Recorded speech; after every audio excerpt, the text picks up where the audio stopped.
the legend of Kole Calhoun continues to grow. The only thing he's missing is a pair of gold underwear. You are Locked On Guardians, your daily podcast on the Cleveland Guardians, part of the Locked On Podcast Network, your team every day.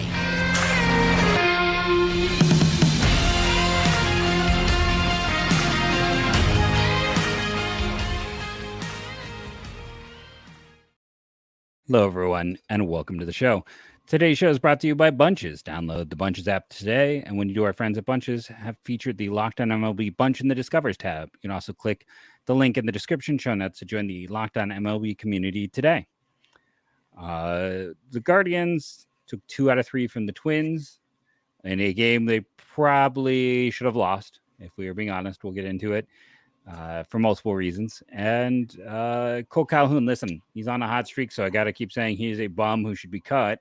We have talked about him ad nauseum. We'll talk about his performance today, but I'm going to just dig this line in the sand. I hope he comes back, but if he has more than 150 plate appearances next year, something has gone horrifically wrong. And that's my line. It's not going to change. I don't need to talk about him any more than that. I'll talk about his performance because it was, again, good. You know, this was a game.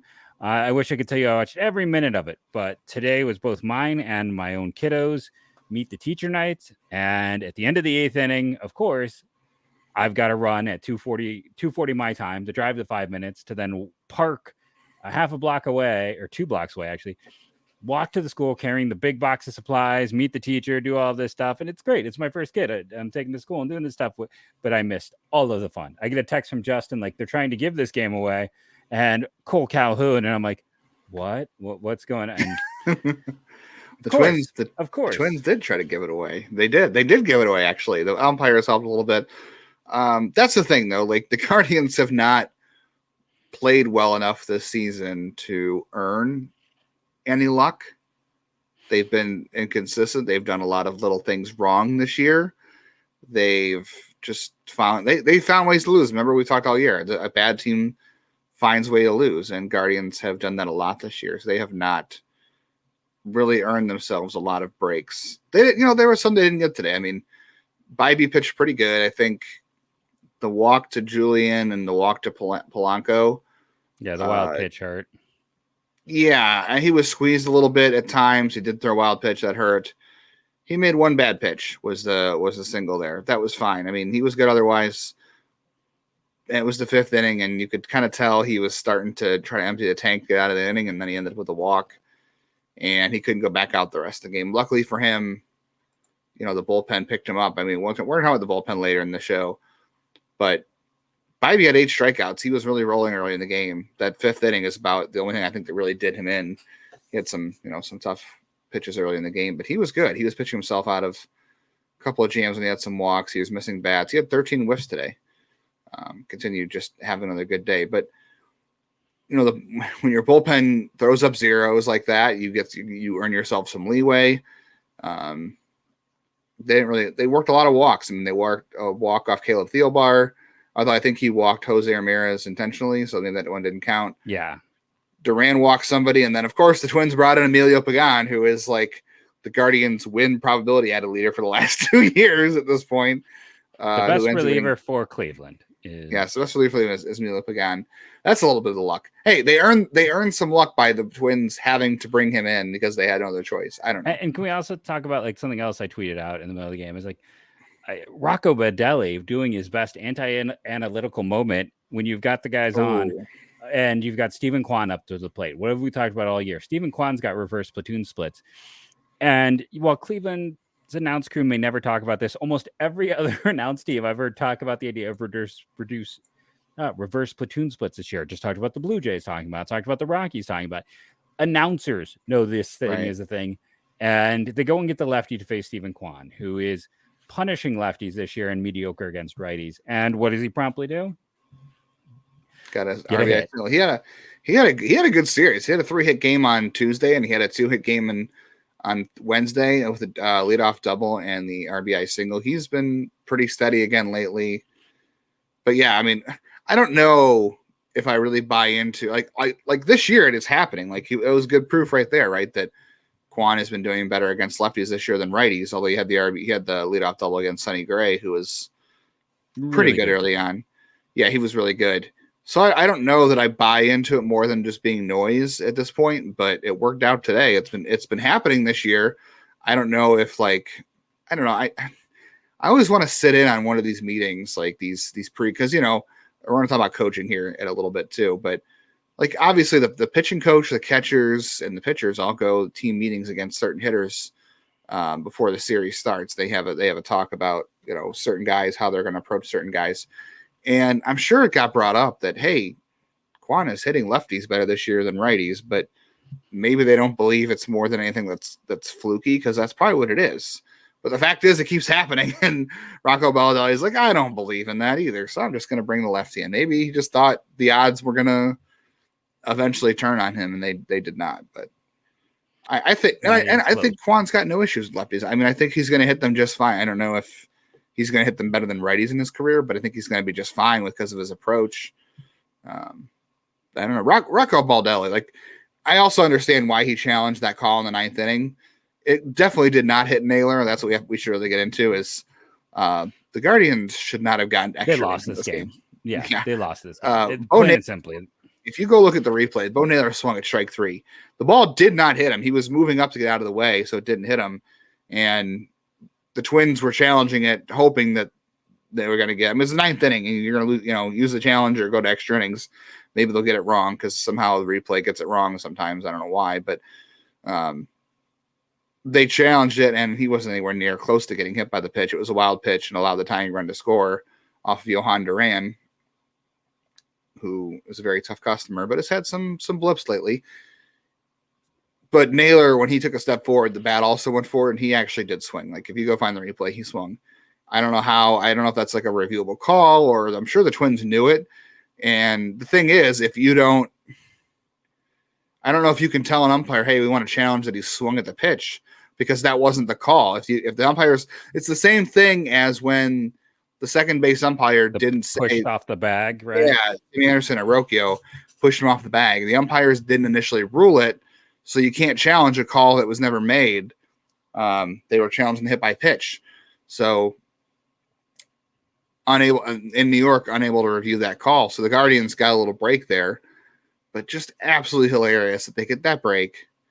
And of course, it's Kole Calhoun who comes up with the big hit. Not only is it a big hit, it's a 3-0 pitch, and it's off a lefty. Like, Kole Calhoun, I don't know what his splits are, but he's a lefty. I have to imagine he hasn't really been better against lefties in his career. Maybe he has.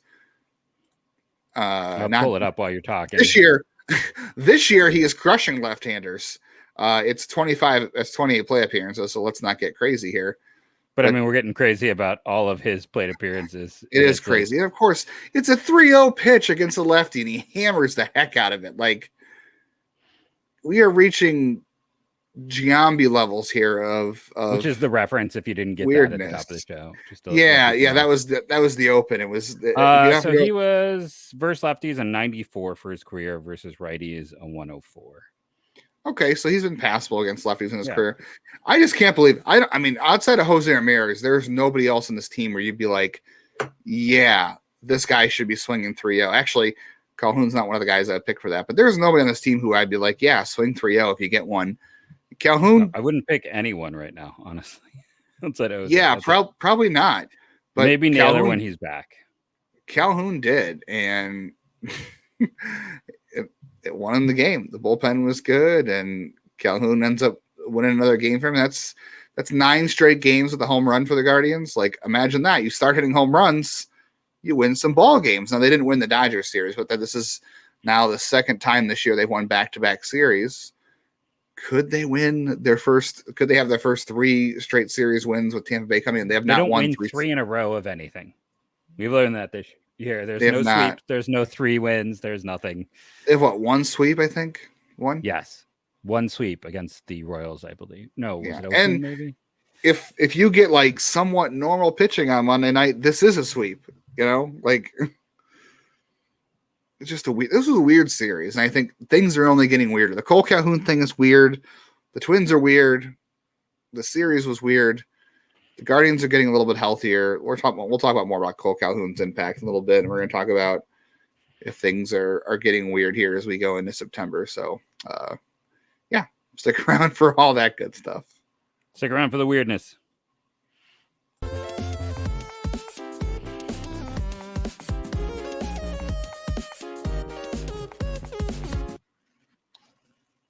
So let's talk about who we talked about at the top of the ad. Okay, Locked On Guardians fans, I have to tell you about a new app called Bunches. Bunches is a new app built just for sports fans where you can chat in sports in real time. Click the link in the show notes description to join the app or go to Apple App Store and download Bunches now. I'm telling you, you're going to love the conversations with other Locked On sports fans. Bunches is a completely free sports app. And the Locked On MLB group chat is on Bunches, and it's the place to go to chat about your favorite team and keep up on the latest news. Have questions or comments about today's episode? Chat about it in the Locked On MLB Bunches with other fans. Download the Bunches app today, and when you do, our friends at Bunches have featured the Locked On MLB Bunch in the Discover tab. You can also click the link in the description /show notes to join the Locked On MLB Bunch community today.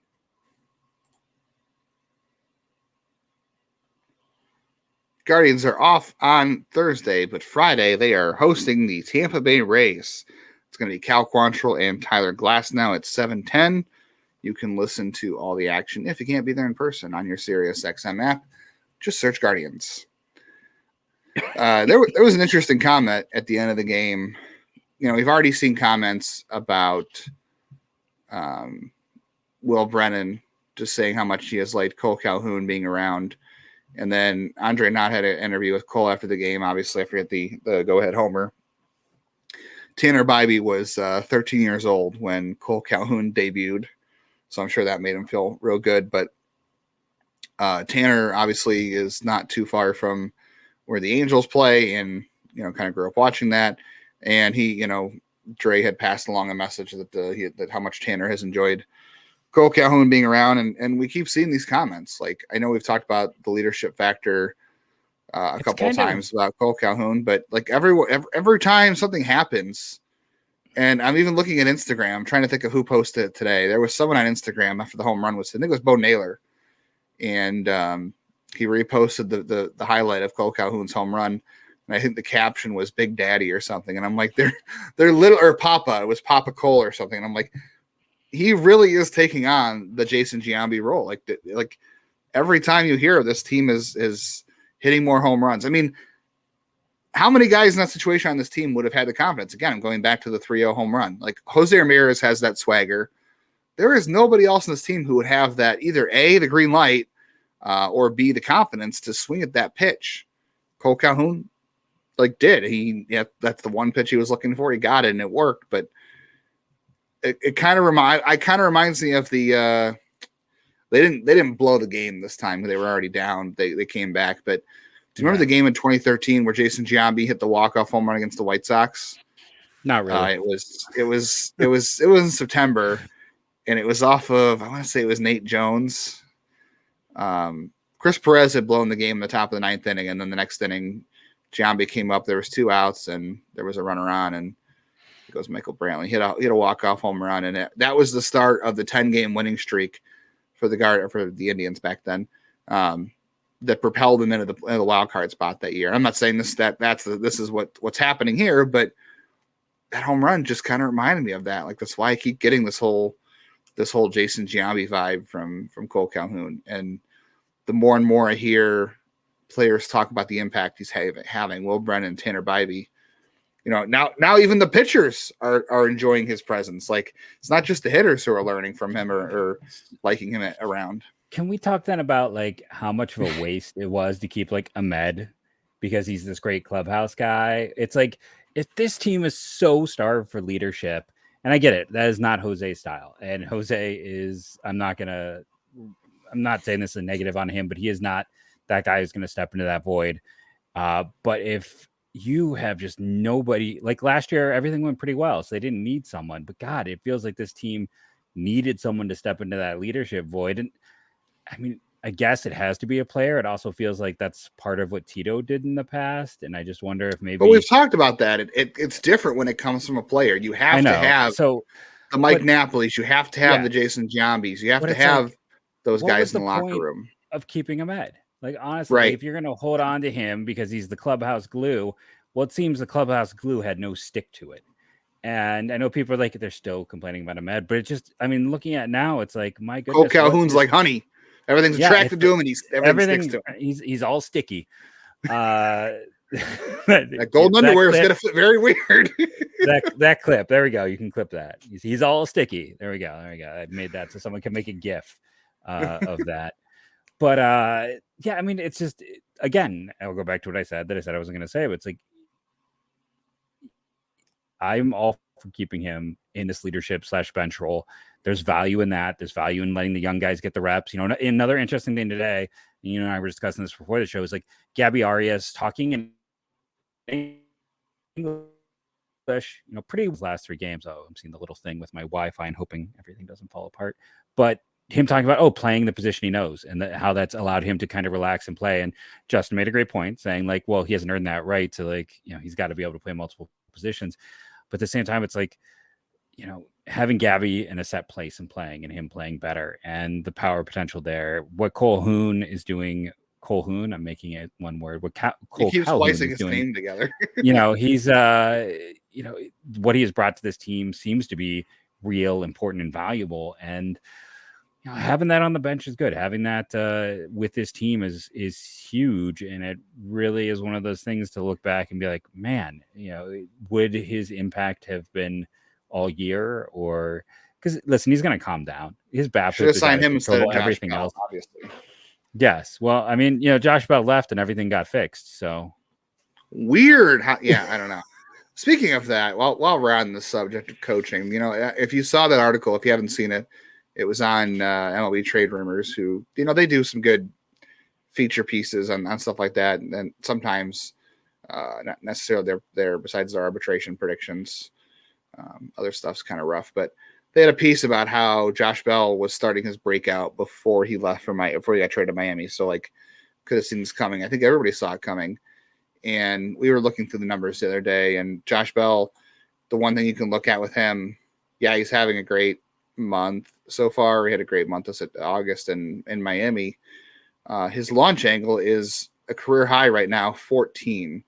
He has never had a launch angle that high. Now, granted, it's just 1 month. The best launch angle of his entire career is 13.1 for a whole season. I don't know about month by month, but right now at 14, it's high. It was 9 here, and he talked before he came to the year about how he knows when he does, you know, he goes through stretches where he has too many ground balls and he struggles. Like, he was very aware of that. Everything else, though, like his average exit velocity is lower right now than it was in Cleveland. His max exit velocity is lower right now than it was in Cleveland. His hard hit rate is lower right now than it was in Cleveland. The only thing he's doing better now is hitting more fly balls. And there was a quote in there about Bell saying something he talked about with the hitting coach about watching certain video before the game and how pitchers might attack him, and he can work on that in batting practice. I saw a bunch of people talking about how, this is why Cleveland's broken. They don't do this. And it's like, no, that's a pretty straightforward concept. Like, just because it's not being said here doesn't mean it's not being done.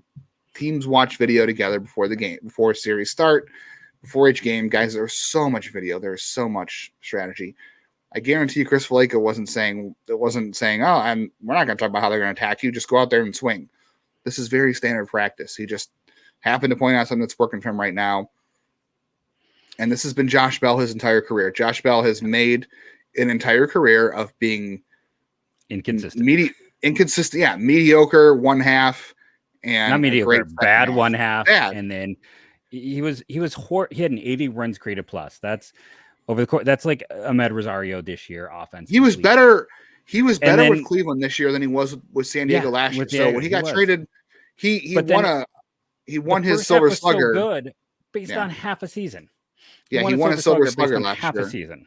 Yeah, he had an 80 WRC plus with the Padres last year in 53 games. In 97 games this year, he had 97 WRC plus with Cleveland. So he was better for Cleveland than he was with San Diego. So do you give the Guardians credit for that? Like, they improved him, I guess. Or how about Ramon Laureano and Kole Calhoun coming here? Like, this is why I don't put a whole lot of stock into coaching in terms of how much impact they have. Like, yes, you need them, but at the same time, because you have to have an outside a set of eyes looking at things. But at the same time, a lot of people want to give the player credit when things are going well, and they want to blame the coaches when things are going bad. And a lot of times this is on the player and their performance, but it's also very cyclical. Like, guys go through stretches like this. Josh Bell, guys are who they are. Josh Bell, like you said, has made his entire career out of being bad for half a season and good for half a season. Like, nothing has changed. You know, he, again, in the batted ball data would show you that he's not really hitting the ball any harder than he is in Miami than he was here. He's just getting it in the air more. And sometimes that matters. Or it does matter a lot. We've talked about launch angle on the show a ton, but I don't know. That's why I don't buy into like blaming coaches for every little thing, because a lot of people are quick to rush to give the players credit when things are good, and they rush to give the blame on coaches when things are bad. But also, you know, when you give cooks, I don't know, flank steak and you want filet mignon, you really blaming the cooks? Yes. Who's buying the groceries? That's what I'm saying. Who's buying the groceries? The manager. Somebody's buying them. And if it isn't the coaches, if they're being handed I'm being a the jerk. groceries, I know. Yes, you're good at that. I am. It's my annoying thing. Yes, I mean, there's only so much they can do, and it was very clear if you heard some Tito stuff earlier in the year, like, you know, he's a tinkerer. So are they doing good work with Calhoun and Laureano? Are they doing good work with them? Like, I don't know. Is that no? What do we? Don't look at any of Kole Calhoun's metrics. Don't look at any of the peripherals. Okay, just don't. Enjoy this for what it is right now, because he may not replicate this in September. Who knows? Maybe he will, and he'll ride off into the sunset with his 10 years and his pension and say, you know, I did that. You're welcome. And thank you for giving me 10 years. And it was a fun end of the season. Like, he may not replicate this. So just don't look at the peripherals. Enjoy it for what it is. Cause this is very weird. It's very funny. And it's a little more enjoyable now, right? Cause how many times this season we come on the show and we're like, oh God, what are we going to talk about? Oh, this team's inconsistent. Oh, look at that. The bullpen gave up the lead. Oh, look at that. They couldn't hit when they pitched well. Like, there are so many games this year I can count where it was just painful and people were telling us how painful it was. So just enjoy the satisfaction that Kole Calhoun has made this season weird and interesting. Speaking of the bullpen, we should talk about the bullpen. Are you ready for that, Jeff? When we come back? I am. Let's do it.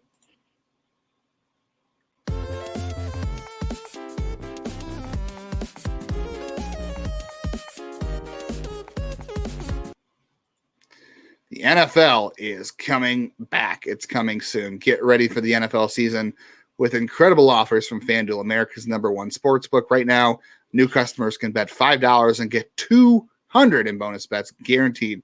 Plus, all customers who bet $5 will get $100 off NFL Sunday tickets from YouTube and YouTube TV. Let me tell you, YouTube TV costs a good bit. So if you want to add NFL ticket, this is a good offer for you, because I would take the money off of this offer right now. Now is the time to join FanDuel. The app is easy to use. You can be on everything from spreads to player props and more. So visit FanDuel.com/lockedon and kick off the NFL season with an offer you are not going to want to miss. FanDuel, official partner of the NFL. Off day Thursday, so enjoy that one. Feeling like fall weather here in Cleveland. But on Friday, if you can't get to the ballpark, if you're out at a high school football game, listen to the game on your Sirius XM app. Just search Guardians on the app. Is the bullpen starting to right the ship a little bit? Because it was a very good game today from Trevor Stephan. He got 3 strikeouts. He might have gotten a gift call on one of them, but I really feel like Stephan's pitched better lately. I believe Sam Henches is now thrown 14 straight scoreless innings or something like that.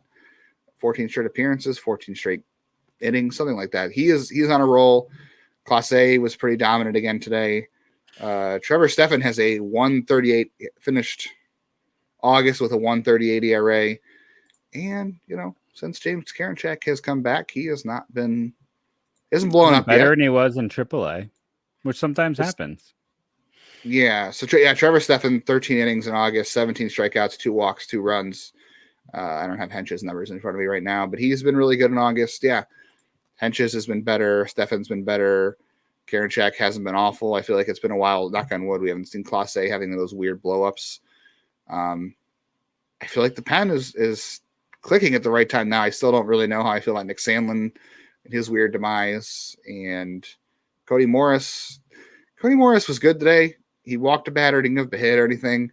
I really want to know why he's throwing his cutter so much. I don't think his cutter is that great of a pitch. Maybe I'm wrong, but he throws his cutter an awful lot. It felt like watching him out there like it was on a razor's edge at various points, like where balls got hit well, but just happened to go. I did not feel good at any point where Cody Morris was he was on today, skates that inning. Yeah. Which is just a shame. Like a year ago at this time, he looked so good.